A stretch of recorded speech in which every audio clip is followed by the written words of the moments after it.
Ladies and gentlemen, 2,000 years ago, the Latin writer Pliny the Elder had already stated that Africa does always provide us with something new.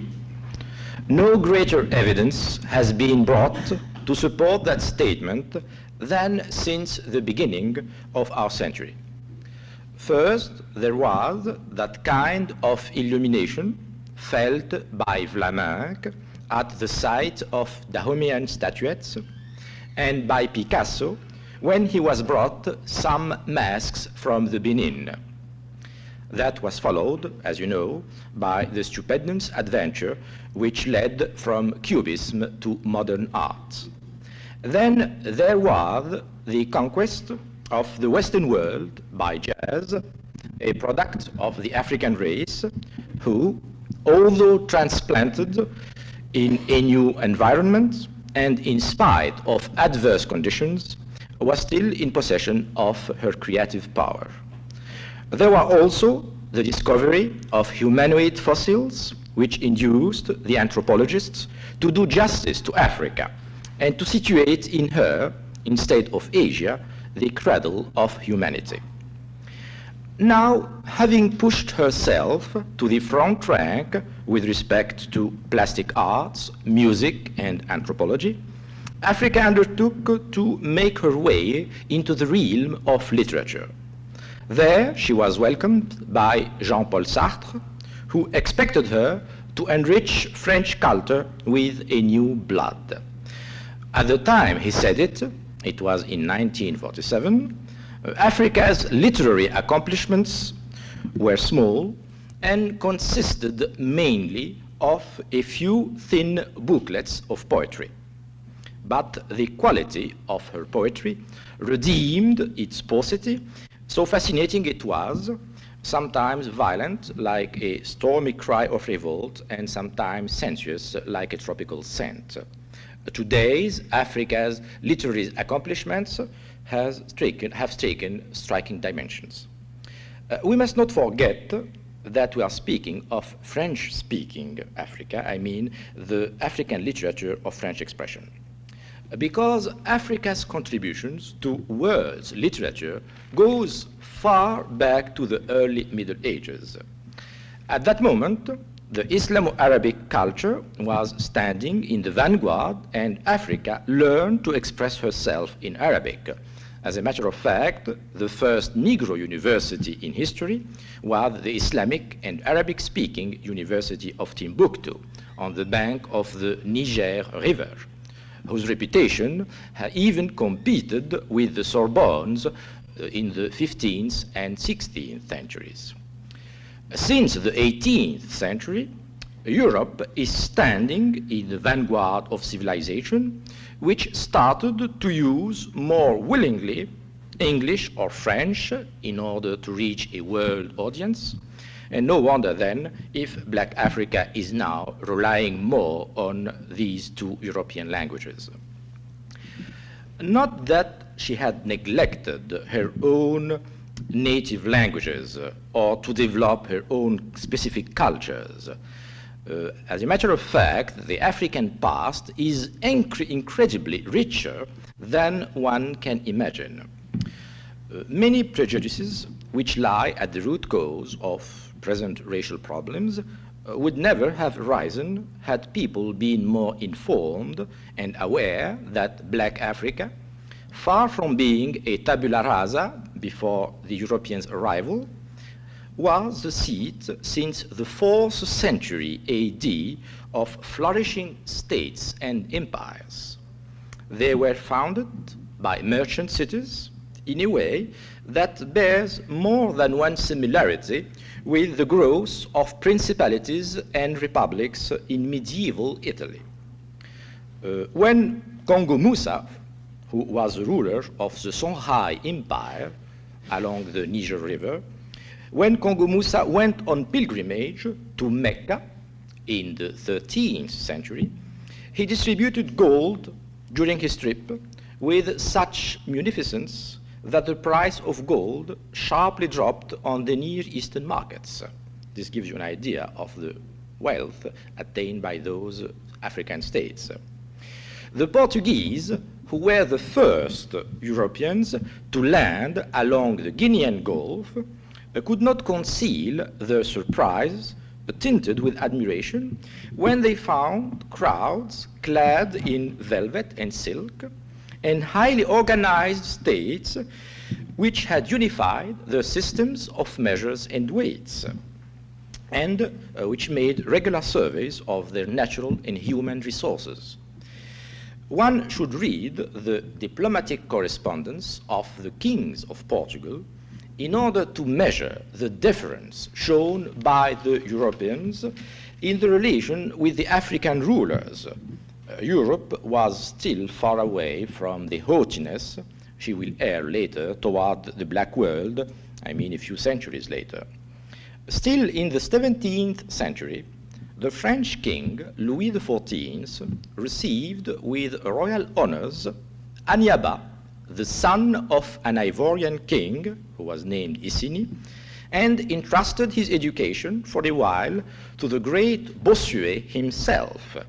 When Aniaba returned to his native land, the French king gave him his personal farewell greetings and told him, "Prince Aniaba, there is no more difference between you and me than between black and white."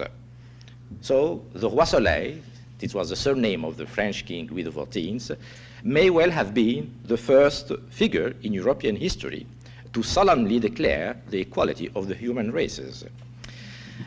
At that time, Europe was not yet ignorant of African history. And we have a proof, which is given by the French fabulist La Fontaine. He proves it when he wrote in one of his fables, "Two friends were living in Monomotapa." Actually, Monomotapa was the name of a kingdom, which was born in the 15th century south of the Zambezi River in the country called today Southern Rhodesia. So compared to La Fontaine's knowledge of African history, the ignorance of African realities in which were plunged the following centuries in Europe is rather confounding. And before the former French Sudan, for instance, and the former British colony of Ghana, of a Gold Coast, became independent under the names of Mali and Ghana, I don't think that many among the learned class in the Western world knew that Mali and Ghana were two powerful African empires during the Middle Ages. There is no good excuse for that lack of interest shown later by Europe in the African history.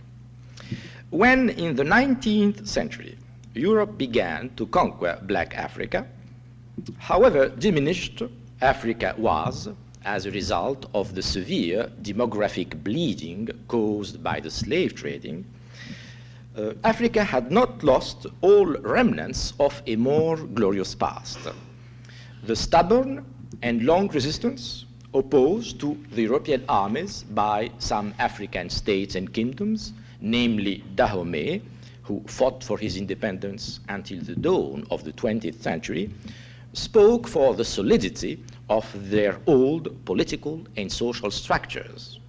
Even as late as in 1906, the German ethnologist Frobenius, visiting the Kasai province in the southern Congo, still found villages to which led broad avenues lined for miles with 4 rows of palm trees, and where the people wore velvet and silk and carried magnificent weapons with beautifully engraved blades. Had such facts been widely spread, they would have hampered the colonial expansion, which could not afford, naturally, to openly unveil the mercantile nature of its motives. It was more clever to invoke a civilizing mission, whose justification required, of course, that credit be given to the image of an uncivilized continent floundering in backward superstitions. True, some areas in Africa were, and still are, primitive, but the image was quite erroneous if extended to all black Africa. Nevertheless, all means were used to persuade even the Africans themselves that black Africa had but a worthless past. The missionaries tried hard to throw discredit on the traditional beliefs, and young Negro pupils in French schools were taught to repeat our Gallic fathers. They were also told terrible stories about the alleged barbarian cruelty and despotism of their former kings, while the European conquerors were described as heralds of justice and enlightenment. So the educated young African was strongly tempted to turn his back on the legacy of his African past, which meant nothing for him more than cheap folklore. Until the day he went to Paris. There he met with members of his race coming from Haiti or the French Antilles, who informed him that in their homeland, that folklore which he had disdainfully discarded was respected as a precious African heritage and systematically rehabilitated. Again in Paris, the educated young African heard of the Negro Renaissance in the United States, which was also taking its inspiration from the African sources. He read Frobenius, De La Force's works on Africa, and he soon reached the conclusion that his European teachers in his native country had not spoken the truth and that he should not be ashamed of his past. Therefore, in 1934, a young Senegalese called Senghor and a young Antillese called Césaire invented the negritude as a protest against the policy which aimed at Frenchifying the Africans under the label of assimilation. They did not want, I mean Senghor and Césaire, they did not want the Negroes to be considered as embryos of Europeans whose evolution has been delayed and who were destined to resemble more and more their European models. Senghor implored the guardian gods of Africa to protect him from such a fate, which he labeled degenerating. His early poetries contrast the ridiculous portrait of the assimilated Africans with their ancestors' noble figures. While Senghor was celebrating the past and the tradition, Césaire proclaimed his faith in a future during which the Africans, far from aping Europe, would freely select and define their place in the universal community. However, this high-soaring lyricism could not hide a kind of ironical paradox. French was the language of those uncompromising champions of the negritude. With the exception of a handful of Negro intellectuals, most of Senghor's and Césaire's readers were French. Both of them claimed to be nothing but Negro Africans, yet they were cut off from the majority of the Negro African public. It looked then as if colonialism and the policy of assimilation were triumphant after all. Actually, Negro authors of French expression are uneasy about this ambiguous situation.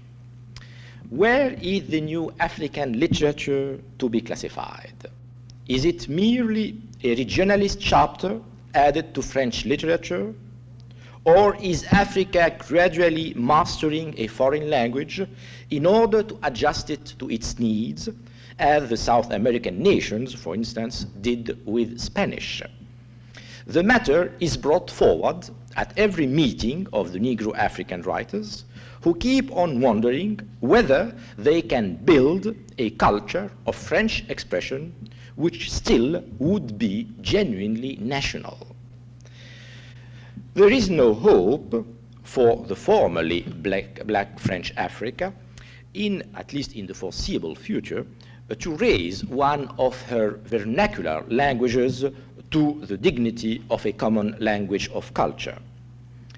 There is no hope simply because this part of black Africa is plagued with a diversity of vernacular languages. There are a few hundreds of them.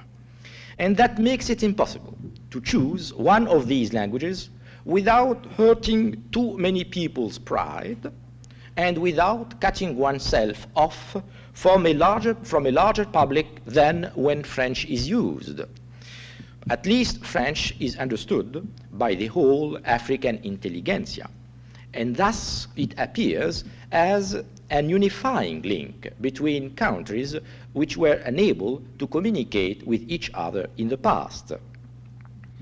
Hence, the sole use of French at all levels, primary, secondary, and higher levels, in the expanding schools in the states which once composed the French African Empire, at the exception of the Malagasy Republic. She has to be accepted, but the Malagasy Republic, with her Indonesian culture, looks somewhat like an outsider in Africa.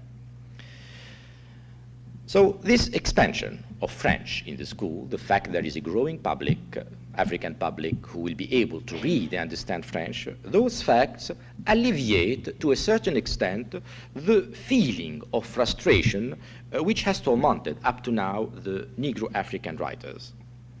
If they cannot address their people directly, well, they can, in compensation, help to shape Africa's destiny through the influence they may exert on the emerging French-speaking intelligentsia, among whom the rulers and, the future rulers, leaders, and administrators of Africa will be recruited. Besides, because of the steady growth of the French-reading African public, the presently missing contacts between the African writer and his people are likely to be established pretty soon, provided, of course, that the writer speaks that kind of language which reaches into the heart and soul of the people. Partly for that reason, that is, the eagerness to establish direct and durable contacts with the people, the African writers have again and again proclaimed their belief in realism as their guiding principle. By realism, they mean deep involvement in African social and political realities. They even felt that it was a moral duty to follow that trend as long as Africa was under the colonial rule. How could they indulge in pure aesthetics or in intellectual abstractions instead of denouncing the grim facts of colonialism? That would amount, they thought, to escapism or Byzantinism. Since the colonial rule was ended only 4 years ago, as far as the French-speaking countries in Africa are concerned, and since independence has not yet solved Africa's problems, social realism and political involvement remain as imperative as they were before. It is too early to predict whether this prevailing trend will change in the future or not. But I should recall at that point one important fact, that is the pursuit of pure beauty, the search of pure beauty in art was hardly known to the African mind in the past. I am naturally speaking of that part of Africa where the animist religion was predominant. In Islamic Africa, of course, the concept of beauty was introduced by the Arabo-Islamic culture. But in animist Africa, art was functional. It was considered as a mere technique, besides other techniques, by means of which man secured a greater efficiency for his action on the surrounding world. This greater efficiency was achieved out of a better control on the invisible forces which, according to the animist metaphysics, governed the concrete and perceptible reality and its phenomena. In other words, a work of art was a tool to be used for a practical purpose and not something to be contemplated because of its aesthetical qualities. Maybe there is nothing more in the realistic trend that is prevailing now in the new African literature than a continuation of a traditional attitude toward art. The emphasis is still on the utilitarian aspect of literature, since it has not only to be concerned with Africa's struggle for freedom and for a better future, it has also to be within the reach of the popular masses. Therefore, a plain style, a plain composition, a clear message are required from the African writer. Perhaps this is why the French avant-garde and her complicated experiments in literature have not yet appealed in any way to the Negro African novelists. This is more striking because in the other part of French-speaking Africa, in Arabo-Islamic North Africa, the French avant-garde has recruited one of her most brilliant representatives. I have named, of course, the Algerian author Kateb Yassine. Yet Kateb Yassine is primarily concerned, like the Negro African writers, with depicting social and political realities, with depicting Algeria's sufferings and fight for freedom. But his works are beyond the immediate comprehension of the learned public. Even the specialists will not easily decipher the symbols of his creation. They are rather complicated. And this is never the case with the Negro African novelist. The Negro African writer, novelist, may resort to a symbolic way for expressing his views, but his symbols are always obvious. For example, when the Cameroonese Mongo Betty in The Pauvre Christ de Bomba, that is the Poor Christ of Bomba, tells about a dedicated missionary whose attempts to spread Christianity in Cameroon are hampered by his awkwardness and his incapability of freely communicating with the Africans, because this missionary was taught to think of Christianity by means of European concepts, and he cannot help confusing Christianization with Westernization. He finally gives up and returns to Europe. There is no difficulty, of course, in realizing that his failure symbolizes the inevitable failure of that policy of assimilation which aimed at westernizing the Africans. Whether he wears a priest robe or a military uniform, the European, according to Mongo Betty, makes the same mistake. He underestimates the resistance of the African soul, stubbornly opposed to any kind of assimilation. Mongo Betty's novel is a good example of the manner in which proceed the majority of the African novelists. At least one of the two following features, and very often both of them, characterize their novels.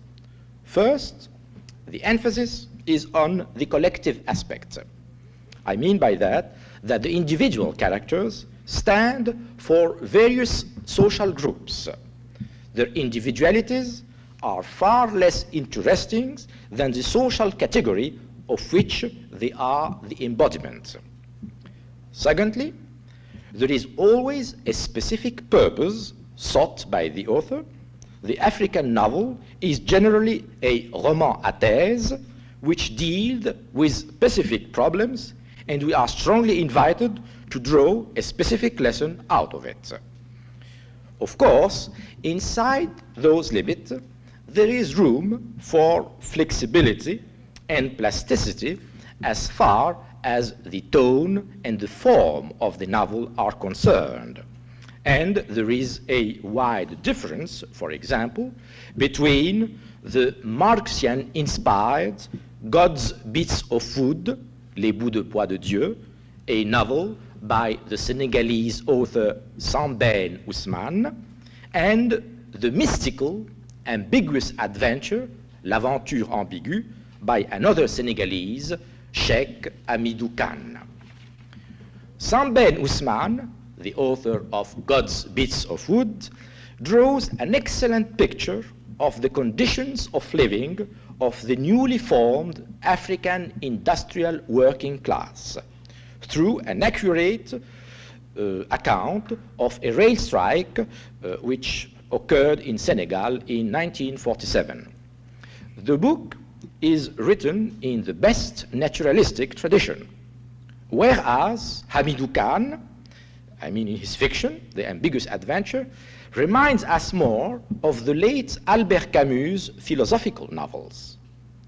Furthermore, Kane's book, The Ambiguous Adventure, is chiefly an autobiography, although he speaks of himself in the third person and calls himself in the novel Samba Diallo. Diallo is a young African who has been given a strictly orthodox Islamic training and who is confronted with the godless culture of the West when he is sent by his family to Paris to achieve his higher studies. After a long resistance, his faith is deeply shaken, and yet he cannot forget God.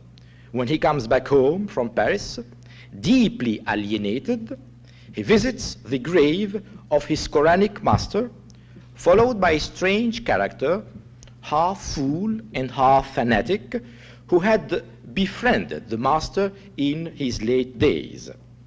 Over the grave, which is an obvious symbol of the death of his own face, Samba Diallo loudly accuses God of deserting him and refuses to pray to an absent God.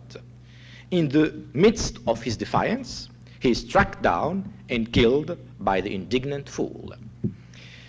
Ambiguous indeed is the message of the book. Does it foretell that the collision with Western culture will be fatal to Islam, or does it express a confidence in his ultimate victory over the Western godless civilization? Whatever it is, the signification of the book goes beyond the individual case of Samba Diallo and reflects not only the ordeal of Islamic Black Africa, torn apart between the old and the new, since she has been exposed to European influences. The book also reflects the general confrontation of a spiritualistic East and a materialistic West. The novel reaches a climax during the dialogue that opposes Samba Diallo and a young communist propagandist, herself the rebel daughter of a retired missionary. This is his answer to her attempts to convert him to Marxism. I quote, "Let us hide nothing from each other. According to you, when you have liberated the last proletariat from its misery, when you have restored its dignity, you will consider your work finished. You even say that your tools, become useless, will perish, so that nothing will separate the naked body of man from his freedom. But I do not fight for freedom. I fight for God." The plasticity of the African novel, this is the end of the quote, the plasticity of the African novel is also illustrated by the difference that separates, for example, the Cameroonese Oyono on one side and both Ousmane and Kane, whom we have mentioned now, on the other side. Their serious approach to the subject sharply contrasts with Oyono's satirical way in dealing with the colonial problem. He brings us the proof, if it were missing, that irreverent mockery is as deadly a weapon as violent and pathetic criticism. because they go on discovering deflating detail after one another deflating detail. The African heroes of Oyono's fictions gradually lose the respect tinged with some kind of fear that had been seething them in front of European rulers, and at the end they end up ripe for revolt. However different are the writers whom we have mentioned, they have at least one thing in common. They develop their thesis according to a demonstrative pattern. They tend to persuade, whereas the Guinean novelist Camara Lai does not demonstrate anything. He simply keeps us under the spell of his recreation of an idyllic Africa, an old traditional Africa not yet contaminated by westernization, an Africa which he recalls from the memories of his childhood and which was disappearing behind him as he moved step by step into manhood and watched the radical changes brought by Europe. The following page, which I shall read from Camara Lai's Dark Child, L'Enfant Noir, offers us a sample of that lulling mixture of enchantment and melancholy which he has shed throughout his book. Camara Lai, in this page, is describing the end of a working day with his family in the fields.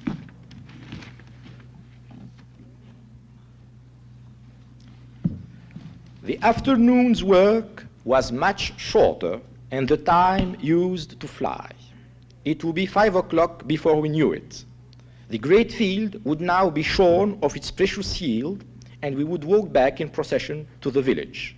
The tall silk cotton trees in the wavering smoke from the huts seemed to welcome us from far off, preceded by the indefatigable tom-tom player and singing at the tops of our voices the song of the rice. Overhead, the swallows would already be skimming lower, though the air would still be clear as ever.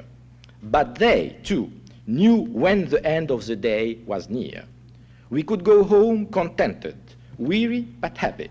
The good spirits had taken care of us. Not one of us had been bitten by snakes that our trampling feet might have disturbed.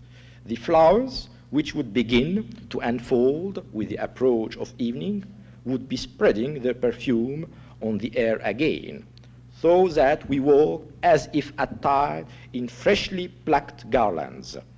If we had not been singing so loudly, we might have been able to hear the familiar sounds of the close of day, the shouts and laughter of women mingling with the lowing of cattle returning to their byres. But we were singing, always singing. Ah, how happy we were in those days. As you can judge by yourself, though writing in prose, Camara Lai has nonetheless proved to be one of Africa's most sincere and touching poets. I have purposely dwelt on Africa's novelists more than I intend to do on her poets for a simple reason. Her literary fame is much more associated to the tremendous renown won by the inventor of negritude, Léopold Senghor, himself a poet, than it is associated to her prose writers. Therefore, their contributions deserve to be stressed, the more so because if it is correct that her poets have first opened the way to Africa into the realm of French literature, it is also correct that her prose writers have done more since then to enhance her literary prestige. As a matter of fact, except for the young Congolese poet Chikaya, the poets of the first African literary wave have not yet found successors of the same stature, and Senghor's leading role has not yet been seriously challenged. However, I must precise that he greatly owes his leadership to the publicity made to him in the West. In Africa herself, his rate is rather low, And to say the truth, he is quite unpopular, as I could verify it during my recent African trip. He is very unpopular among the educated African youth, partly for political reasons, which it does not appertain to me to judge, partly because Senghor has dared to go beyond that utilitarian concept of art, which, as I have said earlier, is inherent in the African mind. His models have been the surrealists, the French poets Claudel and Saint-Jean-Perse, hence his refined style, his sumptuous verses, his indulgence in purely poetical themes. No one would really question the beauty of his poems, and fortunately for him, beauty is not the highest artistic value by African standards.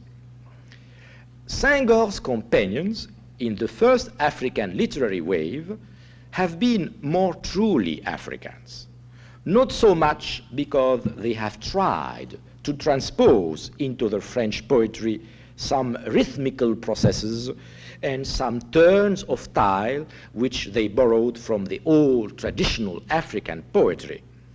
As a matter of fact, on the ground of poetical know-how, the African poets are more indebted as a whole to the French rhetoric than they are to their ancestors, I mean the poets of the past.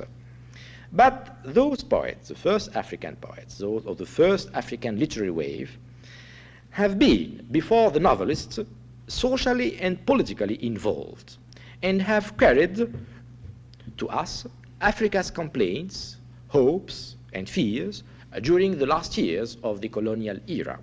They have protested against colonialism, either directly by denouncing its mischiefs, or indirectly by asserting their loyalty to their ancestral past. An example of the direct protest is contained in the opening lines of the poem written by a Senegalese poet whose name is David Diop. The title of the poem is The Vultures. In those days, when civilization kicked us in the face, when holy water slapped our cringing brows, the vultures built in the shadow of their talons the blood-stained monument of tutelage. In those days, there was painful laughter torn from the metallic hell of the roads, and the monotonous rhythm of the paternoster drowned the howling on the plantations. This, of course, is a direct attack. As an example of the indirect attack, I mean this cult of the past, the cult of the dead, the loyalty to the ancestral past, well, I shall read some extracts of a poem written by another Senegalese poet whose name is Birago Diop, not David Diop this time, Birago Diop. Diop is a rather common name in Senegal. The poem is entitled Forefathers. Listen more often to things than to beings. Hear the fire's voice. Hear the voice of water. Hear in the wind the sobbing of the trees. It is our forefathers breathing. The dead are not gone forever. They are in the paling shadows. The dead are not beneath the ground. They are in the rustling tree, in the murmuring wood, in the still water, in the flowing water, in the lonely place, in the crowd. The dead are not dead. Maybe this continual harping on the same tune, I mean anti-colonialism and colonialism, will sound monotonous in the future. It would be unjust, however, to forget in what dramatic context this poetry was born.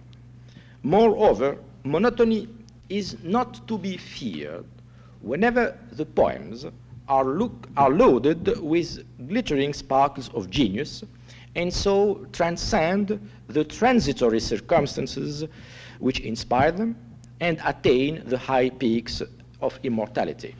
I have thus described the last poetical creations of the Malian poet Sissoko, in which he surpasses, in my opinion, the Senegalese poet Senghor.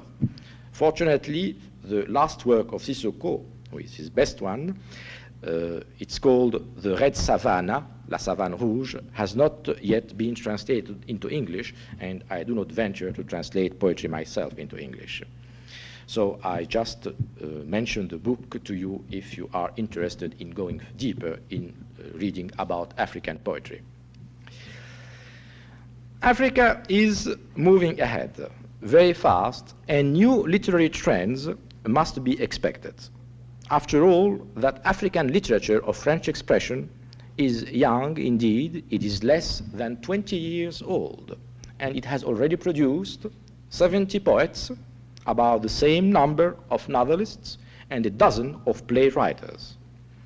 African theater is somewhat lagging behind because the absence of a sufficiently large and sufficiently educated French-reading African public hurts the theater more than it hurts any other literary genre. Of course, theater is meant for representation and not to be read in books. But the striking fact remains the extraordinary growth of African literature of French expression in so short a period. And this is only a beginning. As it is, this young literature, because of its realistic inclination, thoroughly reflects the African diversities and particularities. It includes authors born in various parts of French-speaking Black Africa, and apart from any literary consideration, the fact proves that the reading of these writers, African writers, constitute an irreplaceable document, a document of the first importance for the study of contemporary Africa and even of her past, since a few writers have specialized in transposing to French many samples of the traditional African literatures. If it were only for that, the young African literature must be carefully studied. But there is another factor we should also keep in mind.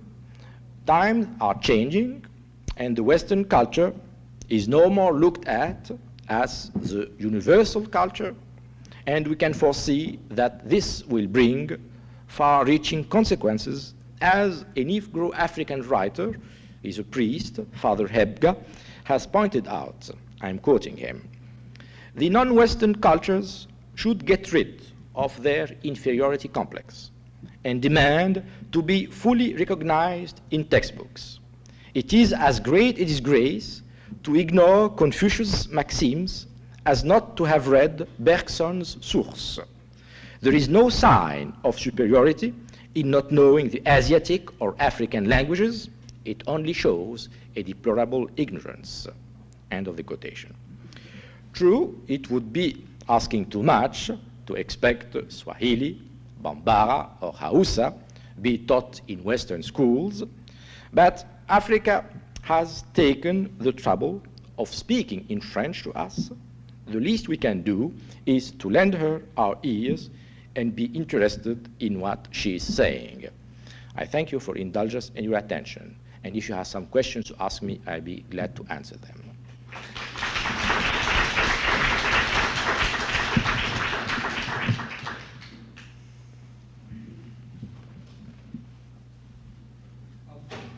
Say a bit more about the Mali writer Sissoko and the Savannah Rouge.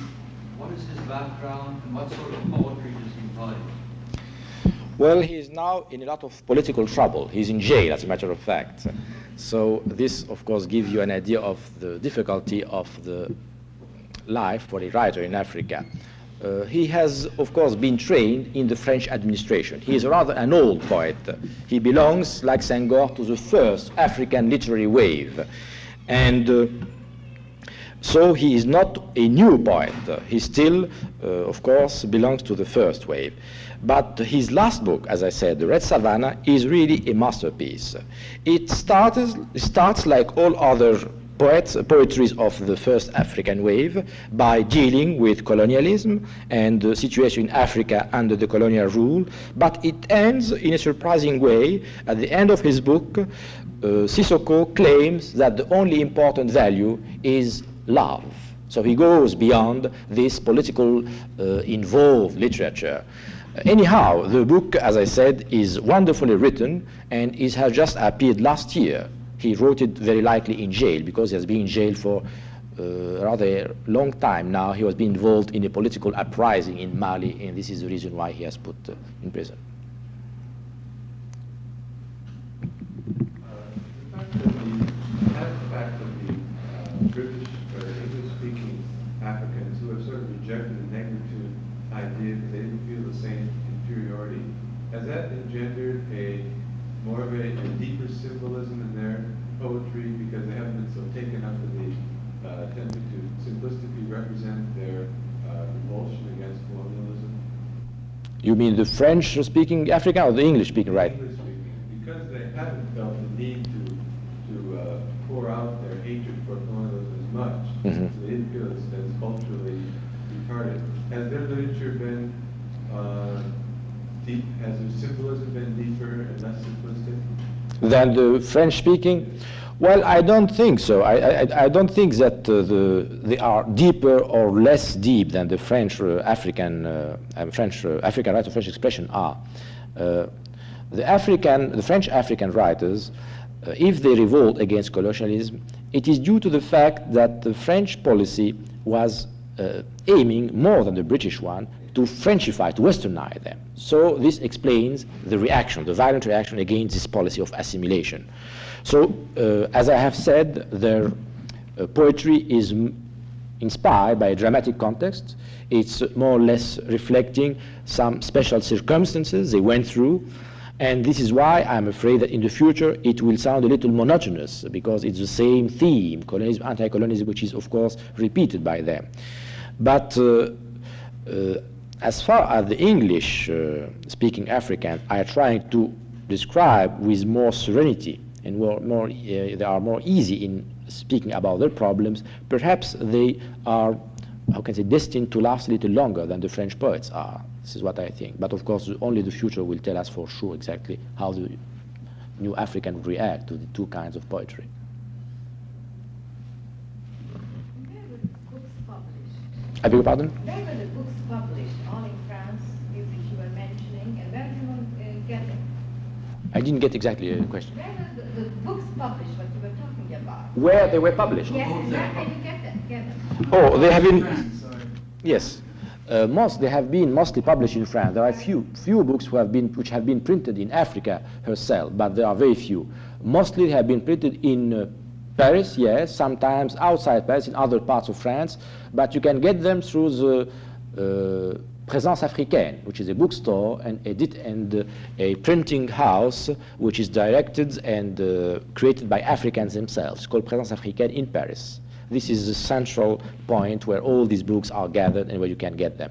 Some of the books have been printed by famous Maisons Françaises d'édition, like Plon or de Noël, but many also have been printed by Présence Africaine. And were there any translated in any other language besides English? In French? Yes, yes. You mean translated? Yes. Oh yes, they've been translated to German. I know that the Senghor's poetry have been translated into German by the lecturer who was there last week, Mr. Jan, and I believe also into Italian, and I believe also in Russian, but I don't know about other languages if they have been translated or not. This is only as far as I know.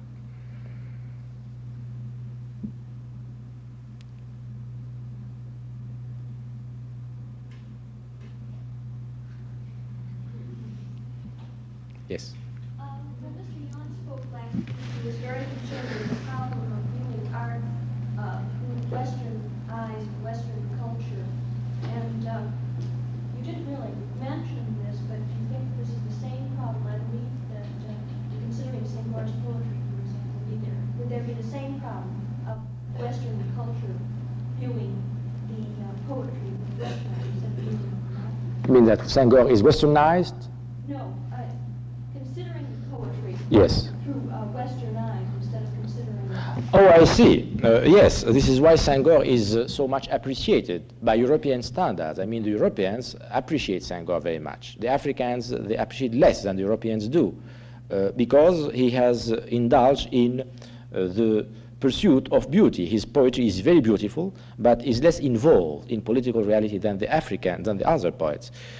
So if you, of course, and this is one of the problems faced by the African writers, a great part of the reading public is French.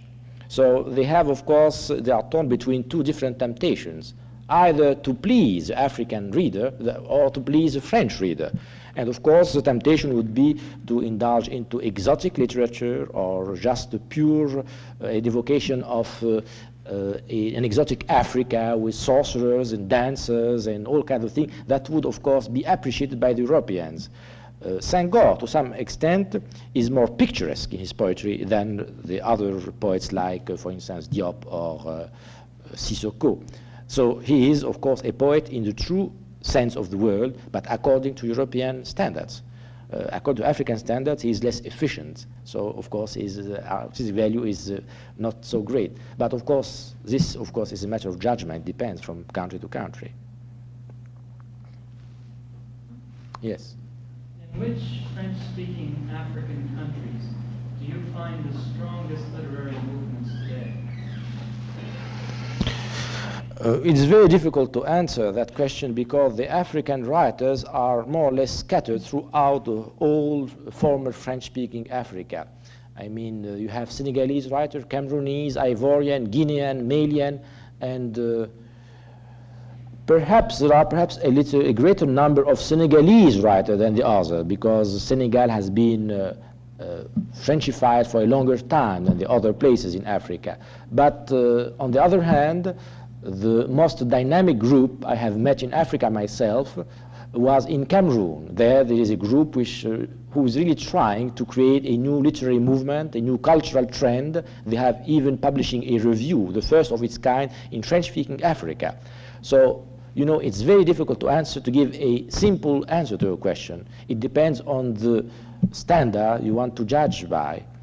If it's the number of the writer, the quality of the books, or the activity and the dynamism of the groups. So it would be either Senegal or Cameroon or Mali.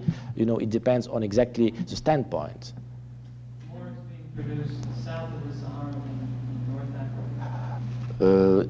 If, with respect to the number of the writers, yes, there are a greater number of Negro African writers than there are writers in North Africa. This is true. What percent would you say is the literacy in French-speaking Africa? The percentage of reading people? Well, you know, the picture is changing very fast because at the end of last war, of course, the percentage was very small. It varies from 5% to 15%, but not more than that. Now it's changing because one of the striking phenomena in Africa today is the expanding school system. They are really trying to build schools and to develop the education very hard and very quickly. So year after year, the figures are changing. And now, well, I believe it will be, of course, yet there are a great number of illiterates, but it depends again on the countries, but in some places at least 40 or 50%. So it depends on the places. It's all French? Yes, everything is taught in French. As I said, French is the sole language used at all levels, primary, secondary, and higher level. Are you introducing any other language besides French? As secondary languages, yes, we are teaching English. Thank you. I'd like to ask you what sort of renaissance is taking place in Arabic in these territories. I mean, is there some sort of is there a good deal of writing going on with regard to a revival of interest in the in Arabic philosophy of the classical period? People like Yes, I see what you mean. Arabic is not yet a, how can I say, a language which is taught at the university level, except in a very few places. They have started to teach it in Dakar very recently, but it's still used in the Quranic schools, I mean the private schools which are directed by the Mahometan clergymen. But I don't think that there is a good chance for an expansion of the Arabic culture as long as the French culture is expanding it herself, because the trend is toward French more than toward Arabic now. I had in mind, for instance, the works of Ibn Khaldun, this philosophical historian, is credited with being the source of modern sociology. Yes, I know him. So the development of Western thought is not entirely due to just European sources, but a good deal is indebted to the Arabic philosophers like Hassan. Yes, this is what I tried to say at the end of my lecture when I quoted this African priest, that the non-Western cultures will have their place eventually in the textbooks later. So I believe that, of course, Ibn Khaldun will come back to, I mean, will be studied through that detour, but French is still the prevailing culture. Arabic is still not on the unofficial culture in most of the African countries, although, of course, the Islamic influence is very great in Dakar, in Senegal, or in Mali. But it cannot yet compete with French now, at least.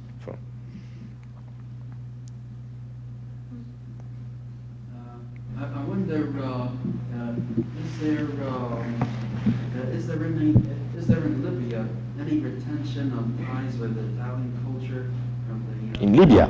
Yeah, from the period of Italian rule. Similar, is there any retention of ties with Italian culture similar to what there is in former French colonies? I cannot answer with precision to your question, because in Libya I don't think there are very important schools. You know, the number of population is very low. There are almost not a million Libyans living in Libya. Most of them are nomads. I don't think that they attend school, so I don't think that Italian influence is very great. No, I don't think so. I believe that English have a better chance now to be taught in Libya than Italian. No, I don't think so. Yes, please. You said about, correctly, that English is a we're both concerned with the future more than the past, whereas Senegal was potentially concerned with the past, or at least it's very future. Yes. And also, connected with this, is it that these two poets are concerned with anything other than anti-colonialism? Are they concerned, for example, with Pan-African unity? Is there any writing on that kind of idea?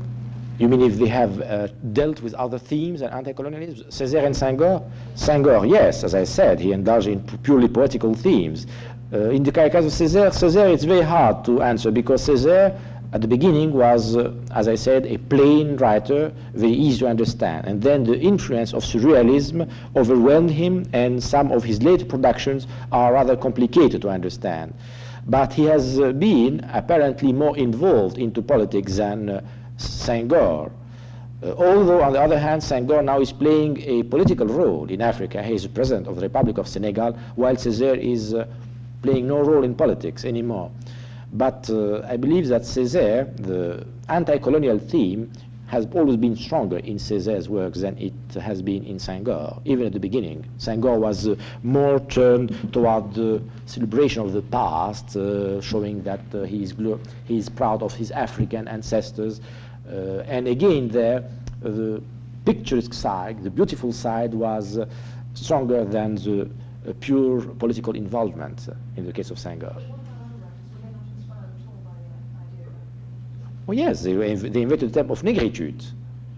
They invented it, so they have, of course, been the promoter of negritude. But nevertheless, negritude is a kind of, the word negritude now, the concept itself has been more or less discarded by the Africans now. It is not so popular among them as it was before, because of many reasons. Negritude is a kind of African dream, which they had as long as they were in Paris. So they dreamt Africa. So there is a kind of romanticism even in the negritude itself. It has been invented in Paris by those two poets. So they were far from their home, they were homesick, and they romanticized Africa to a certain extent by the negritude. Of course, there are other reasons, but this is, of course, a very simple way of defining it. How much of Senghor's life did he spend in France? I beg your pardon? Senghor, how much of his life did he spend in France before he recently went back to become a politician? Oh, it's hard to say. Senghor has been in France during the whole war, before the war, during the war, because he was a prisoner of war. Then he was liberated in 1941 by the Germans. Then he lived in Paris during the occupation, and then after the war he played a political role. He was a deputy or representative of Africa in the French Assembly for the French Empire, I mean the French Union, and then he was. Oh yes, I believe he lived in Paris pretty long time, perhaps more than he lived in Africa. I think so, yes. This is why the Africans sometimes tell him that he's not enough African. This is a political reason which I didn't try to judge. I want to know how they were received by the French literary circle, all these African poets and writers. How are they received by the French? And how much are they read by the French public? Well, as I said before, the majority of the readers are French because... I'm talking about in France, the readers. Yes, yes. They were received quite favorably by the French Yeah. literary public. Some of them have been favorably received and are appreciated in France, especially Senghor, of course, and some of the novelists. Others, of course, have been printed by Présence Africaine. I mean that the French edition houses didn't venture to print them themselves, so it was their publicity was limited to some African circles, very limited circles. But as a whole, I believe that the African literature of French expression, the black African literature expression, is rather well appreciated in France. But oddly enough, the novels and the works which are the most appreciated in France are those novels which the African would consider as escapism. I mean the novels which draw a picturesque aspect of Africa without trying to show the grim aspects of colonialism and the fight again for freedom. For instance, there is a book which I have not mentioned in my lecture because it would have been, of course, too long to mention all the books. A book by Kamara Lai. I have mentioned Kamara Lai as the author of The Dark Shah. He wrote another book which is called The Radiance of the King, Le Regard du Roi, which is a symbolic book full of exotism and picturesque scenes of Africa. And this book has been very greatly appreciated. By European standards, it's a pure work of art, you know. And one of the funny things is when I believe this book was published by Kamara Lai, the editor wrote as a publicity label on the book, "At last, an African book which is not involved in politics." So you see, it means that the European readers expect sometimes something else than politics, than pure politics. So the African writer is torn between these two temptations. Should he please this the French reader or the African reader? But as a whole, they are appreciated and read in France, yes. Please. Who are the most influential writers and poets, French poets actually, on the African? On the Africans themselves? Well, as I said, on Senghor, it's very likely Saint-Jean Perse, whom he has imitated most. On the others, it's very hard to say because you will find various influences. There are poems who are influenced by the symbolists, poems who are influenced by Baudelaire. Even some poems have been influenced by Victor Hugo, and some of the, not the most famous poems of Victor Hugo, but one poem is called Les Djinns, which is a kind of virtuous exercise of poetry. So the influences are vary quite a lot from one poet to another. But mostly they have been influenced by what I should call the French school of free verses, les vers libres. This is what inspired them the most. And surrealism to a certain extent, some technical processes of surrealism, some way of writing the images, the metaphors. So surrealism also plays a part. But not a specific poet, except in the case of Senghor and Saint-Jean Perse. This is, and the influence is quite obvious. I mean the late Senghor, not the first Senghor. First Senghor was more or less also himself influenced by surrealism and the French school of free versus vers libre. Do you know any woman who writes French literature? Yes, there is one woman who wrote some poems and who directs now in Dakar a women's magazine. I forgot the name of the magazine, but she's directing it in Dakar. She's the only woman writer I know of in Africa. Of course, her literary accomplishments are not yet very important, except for this magazine she's writing. She wrote some poetry, not of an outstanding value. Well, as a matter of fact, the African woman is still lagging behind. I mean, as far as literature is concerned, it has almost been up to now a manly contribution. Women have not played a very important part of it, not yet, I mean. I don't know exactly why. Perhaps I think there is a reason, because in the schools, boys were educated before. The French schools, of course, concentrated on educating the African men before women. Women have gone to school only very recently, I mean in a sufficient large number, not before. Maybe somebody else. No, please. Well, I was wondering how the American Negro writers are affecting the African writers there, or is there any influence by any chance? Could you tell me if you'd like? They affected them in the mid-30s. I mean, the greatest influence exerted by the American writers, Negro American writers, on the French, on the Negro African writers of French expression was in the mid-30s, when the négritude was invented by Senghor and Césaire. There, at that moment, there was influence of some Negro American writers on them. But now, I don't think that their novels are very much influenced by the Negro American writers. Perhaps it's a matter of reading American English. I don't think the influence is important. No. They're more influenced by French writers, either the naturalist writers or Albert Camus, for instance, or Jean-Paul Sartre. Not the very avant-garde, no, they are not attracted by these kind of novels. But Sartre, yes, involved, engagé, the engaged novel, or Camus, because he's philosophical, that's all, but not the American. Of course, Sartre himself has been influenced by the American, but it's an indirect influence then on the Negro African writer, not a direct one.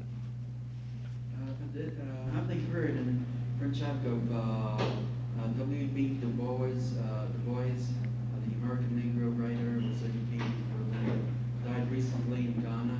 Have they heard of him? No.